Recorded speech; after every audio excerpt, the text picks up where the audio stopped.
So hey guys, welcome to another Warframe video, and today I finally want to take a quick look at the Akstiletto Prime. Now, the Akstiletto Prime are my favorite secondary weapon, and ever since I finally got them, I don't think I even used another secondary weapon. I just use them for everything. Now, this is not just a case of me picking up a weapon and going, oh my god, this is the best thing ever, then putting it down, picking up another weapon, going, no, this is the best thing ever. I fell in love with the original Akstilettos as well, and in fact, they're still my most used secondary weapon, even though I turned them into the Axamati, and I did not get another pair of Akstilettos. Now, the primed version is just a straight-up upgrade over the regular version. They do more damage of 36 per shot versus the original's 18, 21.6 is impact, 3.6 is puncture, and 10.8 is slash. They have higher status chance of 30% versus the original's 15%, higher magazine of 40 rounds versus the original's 28, larger ammo maximum of 400 versus the original's 210, higher crit multiplier of 200% versus the original's 150%, but they do have lower fire rate than the original one, so they only fire 7.08 rounds every second versus the original's 10. And finally, they come with an additional V polarity, so they come with a dash and a V.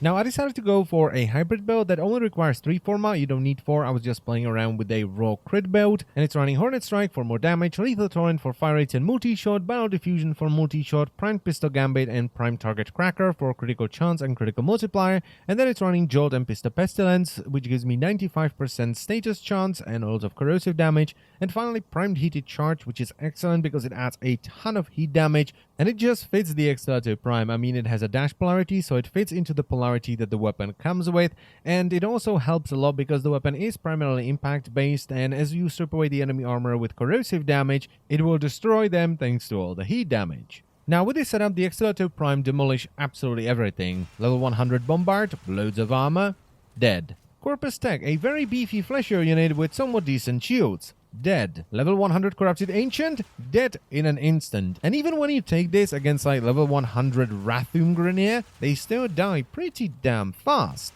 And please bear in mind that this dude is one of the beefier Rathum Grenier. Now, there are a couple of downsides to the Akstiletto Prime. So as you can see, at long ranges, the weapon isn't overly accurate, so the shots kind of fly all over the place, but it's not the worst thing ever. And even though their fire rate has been reduced compared to the original version, they are somewhat ammo inefficient. So if you're not running with a Sentinel and you're running a Kubro or a Kavat, you will probably run out of ammo due to the lack of vacuum. But as I've said already, even at long ranges, the accuracy is still pretty good, and the ammo inefficiency is easily countered with vacuum. You don't even have to run carrier with ammo mutation.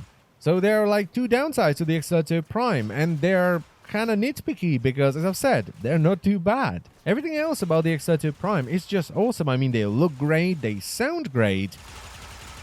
The reload speed is amazing, only 1.1 second, that's a really fast reload. The crit on the weapon is really good, especially if you have primed bonds, and by the way, if you don't have them, this is just going to be a 2 Forma build where you add 2 Vs instead of 3 Vs. And when you combine the crit with really high status chance and decent fire rate, these things are a complete monster. I don't even use different elemental damage on the weapon. I'm always running corrosive and heat because, well, the weapon does enough impact damage to deal with shields as well. And I just realized I forgot to tell you where to get the damn thing. So the blueprint is a rare drop from the Elith A1 relic as well as the Neo N1 relic. The barrel is an uncommon drop from the Axi A1 relic. The receiver is an uncommon drop from the Axi K1 as well as the Axi T1 relics. And the link is an uncommon drop from the Axi N1 relic. And that's pretty much it for the video. So you should definitely check this weapon out. It is awesome. I love it. I thank you very much for watching as always. And I will see you next time. Bye bye.